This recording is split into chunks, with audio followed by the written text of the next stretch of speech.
এইভাবে বাড়ির বউকে তুমি লাই দিচ্ছ, মানেটা কি? এরপর তো ওরা বাড়ির কাউকে সম্মান করতে শিখবে না, এটা আমি বলে দিলাম। হ্যাঁ, তুমি প্রিয়তোষ বাবুকে এই বাড়িতে ডাকো, পরিষ্কার বলে দাও মেয়েকে নিয়ে বাড়ি চলে যাক। এই ঘটনাটা এত দূর পর্যন্ত নিয়ে যাবে বলছে বড় খোকা?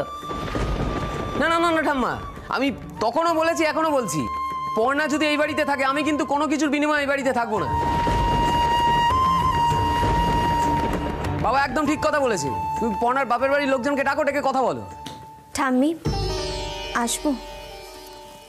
এসো।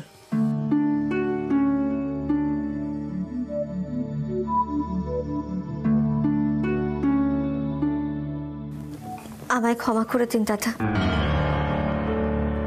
আমার খুব অন্যায় হয়ে গেছে।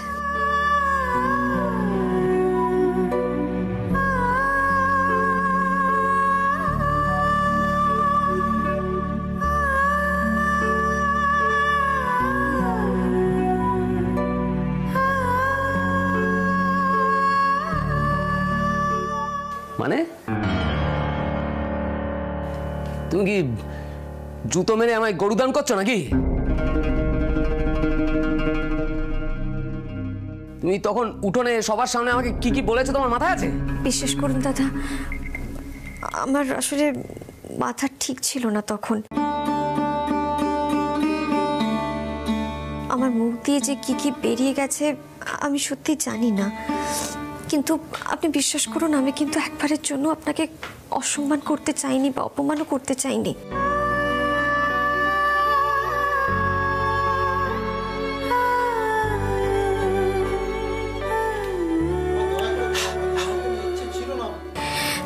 হঠাৎ করে মাথাটা এমন বিগড়ে গেল আমার, আপনি আপনি প্লিজ কিছু মনে করবেন না। মানে আমি নিজেকে আটকে রাখতে পারিনি।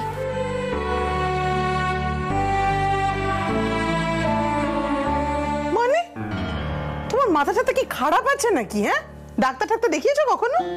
না না মা, সেরকম নয় ব্যাপারটা। আসলে আমার মাথার ভেতরে সবকিছু কেমন যেন গোলমাল হয়ে গিয়েছিল ওই সময়।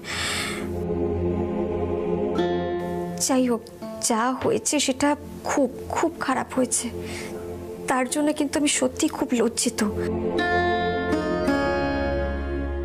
আসলে আমাদের বাড়িটা তো একটু হুল্লোড়ে বাড়ি।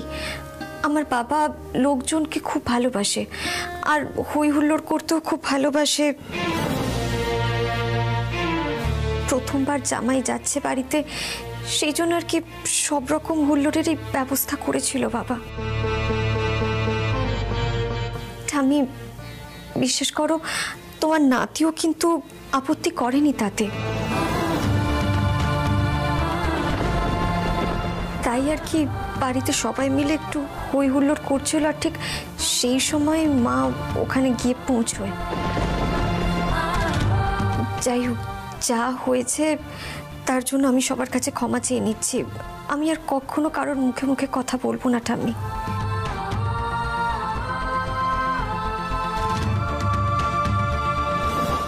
পর্ণা, একবার যা ক্ষতি হয় তা এভাবে মেটানো যায় না। এই বউকে আমাদের সত্যি সত্যি ত্যাগ করা উচিত।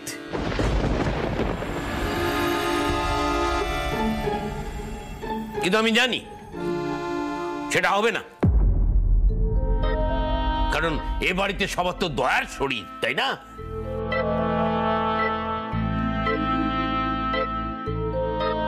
ছোটরা যখন ভুল করে ক্ষমা চায় তখন তাদের ক্ষমা করা উচিত, তাই না? নাতবু, এদিকে এসো। যা হবার হয়ে গেছে, ভবিষ্যতে এসব ঘটনা যেন আর না ঘটে, কেমন? যাও, ঘরে যাও।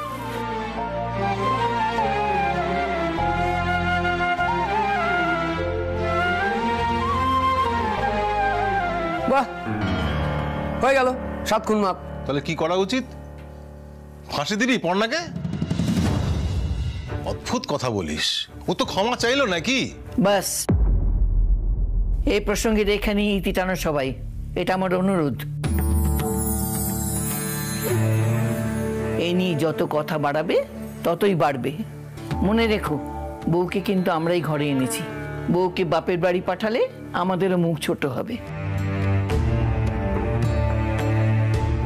আর বড় দাদু ভাই, কথায় কথায় বাড়ি ছেড়ে দেওয়ার হুমকিটা দিও না।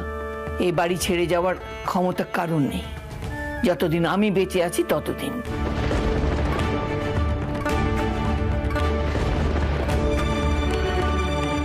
যাও সবাই, যে যার কাজে যাও।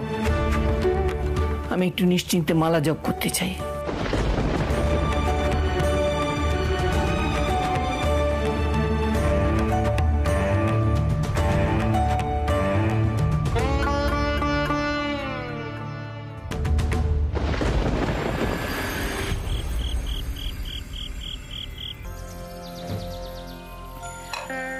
আমার একটা কথা ছিল মা।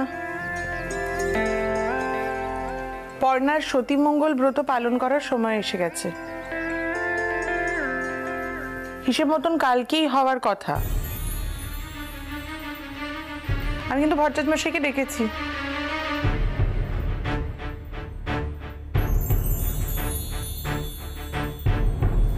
পর্ণা দিদিকে বলেছো এ কথা? কি কথা বলবো মা? দেখো, এ তো প্রচলিত ব্রত নয়, সব বাড়িতে হয় না। এটা দত্ত বাড়ির ব্রত। দিনকাল অনেক পাল্টে গেছে। এখন পর্ণার মতন একজন লেখাপড়া জানা শিক্ষিত মেয়ে এটা করবে কি না সেটা জানা উচিত না? মা, ওকে আর মাথায় চড়াবেন না। হ্যাঁ, ও লেখাপড়া জানতেই পারে, কিন্তু তা বলে দত্ত বাড়িতে অন্য বউদের ক্ষেত্রে যে নিয়ম পালন করা হয়েছে ওর ক্ষেত্রে সেটা হবে না কেন? এই যে তোমরা সবাইকে এক চোখে দেখতে চাও না, এটাই সমস্যা। মা, পর্ণা যে আপনার খুবই আদরের সে কথা আমি জানি, কিন্তু আমারও তো ছেলের বউ, আর আমি ওকে এই বাড়ির ছাঁচে গড়ে পিঠে নিতে চাইছি।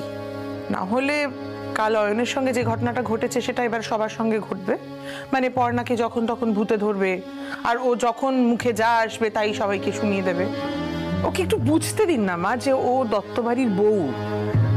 তাই ইচ্ছে না থাকলেও এ বাড়িতে থাকতে গেলে ওকে কিছু কাজ করতে হবে। আর মা, আমার মনে হয় সতীমঙ্গল ব্রতের ব্যাপারটা আপনি আপনার নাত বউকে বুঝিয়ে বলুন। দেখুন, আমি তো আসলে সকলের কাছে শাশুড়ি হিসেবে খুবই খারাপ। আমি খিটখিট করি, দোষ ত্রুটি ধরি। আমি ওকে কিছু বলা ছেড়ে দিয়েছি মা, কিন্তু সতীমঙ্গল ব্রত পালন হবে, আর আপনি এই কথাটা ওকে বুঝিয়ে বলবেন। মেজো কাকি, নিবারণ জেঠু এসেছেন। ওহ, ভট্টাচার্য মশাই, বসুন বসুন বসুন। বলছিলাম যে পর্ণার সতীমঙ্গল ব্রত পালনের সময় হয়ে গেছে, একটু ব্যবস্থা করে দিন তাহলে। বড় নাথবু, পর্ণা দিদিকে ডাকো। ওকে আগে বলিনি যে পুজো হবে একটা। হ্যাঁ ঠাম্মি, আমি এক্ষুনি ডেকে নিয়ে আসছি। দেখি আবার কি করছে।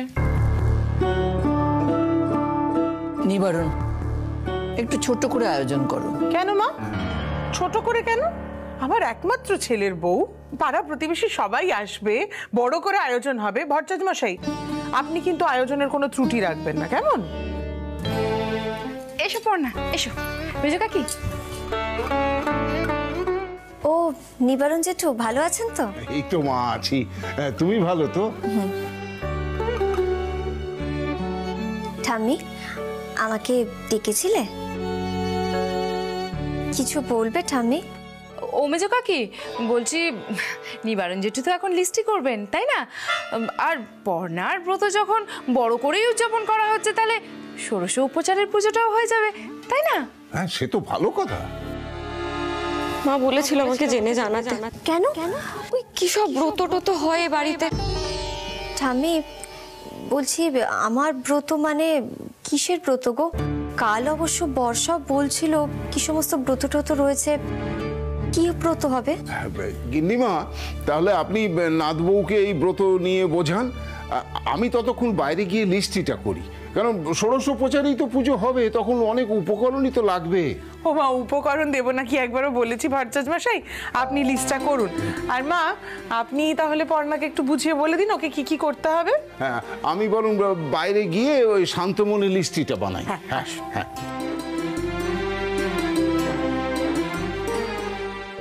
পর্ণা দিদি, দত্ত বাড়ির একটা নিজস্ব নিয়ম আছে। বাড়ির নতুন বউ যখন প্রথম ঋতুমতী হয়, তারপর স্নানের পর বাড়িতে একটা বড় করে পুজো হয়। আসলে সন্তান যেন ভালোভাবে হয়, তার মঙ্গল কামনাতেই পুজো হয়। লোকজন আসে, সবাই আশীর্বাদ করে। কাল তোমাকেও এই পুজোতে বসতে হবে, তোমার আপত্তি নেই তো? সন্তান? হ্যাঁ, সন্তান। এতে অবাক হওয়ার কি আছে? হ্যাঁ, আমার সময় তো এই ব্রত উদযাপন করা হয়েছিল, তারপরই তো আমার বুবাই হলো, তাই না মেজো কাকি? এই ব্রত কিন্তু খুব সুন্দর, ওই সময় যা যা বলা হয় তা অক্ষরে অক্ষরে মেনে যায়। ঠাম্মি, কি বলা হবে? অত কিছু জানতে হবে না মা। শ্বশুর বাড়িতে অনেক নিয়ম কানুন, আচার বিচার থাকে, সেগুলো মানিয়ে নিতে হয়। আমি জানি তুমি পারবে। ঠিক আছে ঠাম্মি, আমাকে কি কি করতে হবে বলে দাও। এই তো তোমার শাশুড়ি মা আছেন, সব বলে কয়ে দেবেন, একটু চিন্তা করবে না তুমি। সৃজনও বসবে পুজোয়, ওকেও বলো যে আগামীকাল পুজো হবে। ঠিক আছে ঠাম্মি, আমি ওকেও বলে দেব। মা, আপনি আমাকে বলে দিন না আমাকে কি কি করতে হবে কাল। সব বলে দেব, কিন্তু মানতে হবে, সেটাই আসল কিন্তু। হ্যাঁ,